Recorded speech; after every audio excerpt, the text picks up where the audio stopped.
महाविकास आघाडी असो की महायुती, सर्वांना सत्तेची हाव सुटली आहे. खासदार अमोल कोल्हे मात्र मिसळीवरती ताव मारतायत. सगळीकडं मतदानाची लगबग सुरू आहे. तुम्ही मिसळ खाताय.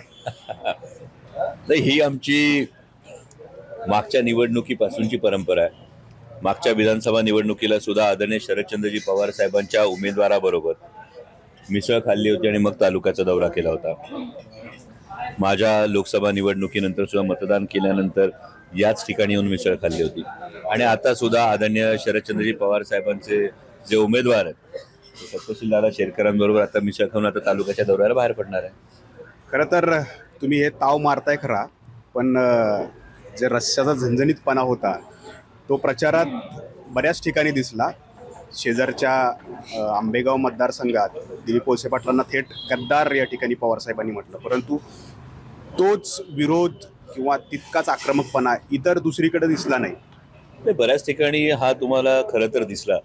जुन्नर तालुक्यामध्ये जर म्हणत असाल तर काही उमेदवारांच्या बाबतीमध्ये मात्र हे खेदानं म्हणावं लागेल की जी सुसंस्कृत राजकारणाची पातळी होती आणि शिवजन्मभूमीकडून जी अपेक्षा होती ती पातळी सोडून काही जणांनी कमरेखाली वार करण्याचा प्रयत्न केला. पण हा ज्याचा त्याचा प्रश्न की पराभव समोर दिसायला लागल्यानंतर माणूस सैरभैर होतो आणि त्यामुळे अशा पद्धतीनं काहीतरी गोष्टी करण्याचा प्रयत्न हा शिवजन्मभूमीत झाला, याचा मला स्वतःला खेद आहे. परंतु महाविकास आघाडी पूर्णपणे कॉन्फिडेंट आहे. जुन्नर तालुक्यातच नाही, संपूर्ण शिरूर लोकसभा मतदारसंघातच नाही तर महाराष्ट्रात आम्ही कॉन्फिडेंट आहोत. आणि त्यामुळे मला असं वाटतं की आता जनता ही वाट पाहत होती मतदानाची. महाराष्ट्राला आता हे दाखवून द्यायचं की महाराष्ट्र गद्दारी सहन करत नाही, महाराष्ट्र हा विकत घेता येत नाही आणि महाराष्ट्र स्वाभिमानानं लढतो आणि लढून जिंकतो हे दाखवण्याची वेळ आली. खरं तर गुलाल आणि गुलाबी रंग एकच आहे. कुणाला मिळणार यावेळेला? मला असं कळलं की तो गुलाबी नाही, तो जांभळा आहे आणि गुलालाचा रंग तर वेगळा असतो. त्यामुळे गुलाल हा नक्की महाविकास आघाडीला त्यांच्याच कपाळी असणार, आमच्या कपाळी असणार. महाविकास आघाडी जिंकते ही काळ्या दगडावरची रेघ आहे. कारण महाराष्ट्रातल्या जनतेने ठरवलंय शेतकऱ्यांच्या हमीभावासाठी, शेतकऱ्यांच्या भल्यासाठी, युवकांच्या रोजगारासाठी, माता भगिनींच्या सुरक्षेसाठी आणि महाराष्ट्राच्या स्वाभिमानासाठी आता बळकट पंजात मशाल पेटवून तुतारी वाजवायची. खरं तर गुलाबी नोटा यावेळेला दिसल्या नाहीत, पण हिरवळ या ठिकाणी बरीच दिसलेली आहे. कालचाच प्रसंग घ्यायचा असेल तर विनोद तावडे ज्या पद्धतीनं त्या ठिकाणी आढळले ते आता नाकारतायत सगळ्या गोष्टी.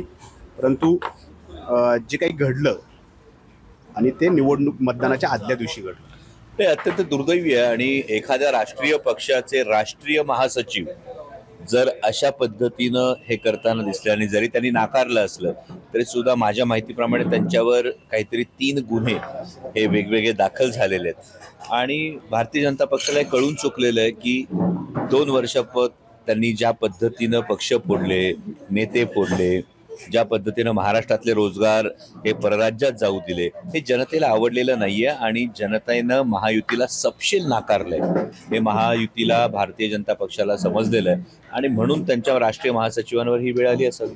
तर प्रतिभा काकींना एका मॉलमध्ये जायला अडवणं, मग सुप्रिया सुळेंची एक कॉल रेकॉर्डिंग व्हायरल होणं, बारामतीचं राजकारण कोणत्या दिशेला गेले? खरं तर हे चित्र जेव्हा महाराष्ट्रानं बघितलं की ज्या आदरणीय पवार साहेबांनी 400 कोटी अनुदान आणून जिथं ज्या बारामतीत खरं तर कापसाचं बोंड पिकत नाही त्या बारामतीमध्ये टेक्स्टाईल पार्क आणलं. टेक्स्टाईल पार्क आणून तिथल्या अनेक हजारो माता भगिनींना रोजगार उपलब्ध करून दिला. तिथेच आदरणीय प्रतिभा काकींना जर अर्धा तास गेटवर थांबून ठेवण्यात येत असेल तर ही पराभवाची भीती आहे का, हा प्रश्न अनेकांच्या मनात तयार झाला असेल. आणि त्यामुळेच महाराष्ट्रातल्या जनतेनं या पद्धतीनं दबावाचं राजकारण जे काही होतंय याला उत्तर देण्याचं ठरवलंय. त्यामुळं महाराष्ट्रात परिवर्तन होणार आणि बारामतीमध्ये सुद्धा परिवर्तन झालं तर आश्चर्य वाटायला नको. खरं तर पवारसाहेब कुठं सभा घेतील तिथल्या नेत्याला धास्ती होती, अगदी अजितदादांना पण धास्ती होती. त्यामुळं प्रत्येक वेळेप्रमाणे त्यांनी अर्ज भरल्यानंतर शेवटची सभा नाही तर 5-6 वेळा ते त्या ठिकाणी गेले. वळसे पाटील मात्र म्हणतायत की पवारसाहेबांची मला काही धास्ती नव्हती. कुठल्याही मोठ्या नेत्याने मला वाटतं की या पद्धतीनं दिशाभूल करू नये.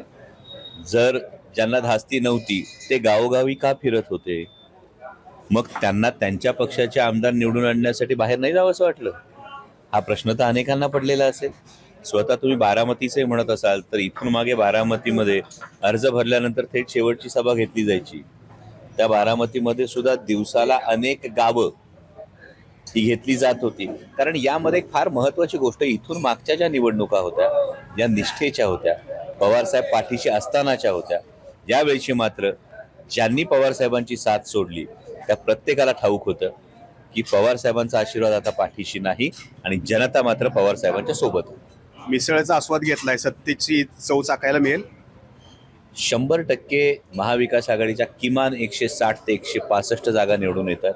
म्हणजे जवळपास शिवस्वराज यात्रेच्या 67 सभा असतील, अर्ज भरण्याच्या वेळेच्या 12 सभा असतील आणि नंतर उमेदवारी अर्ज माघार नंतरच्या 45 सभा असतील.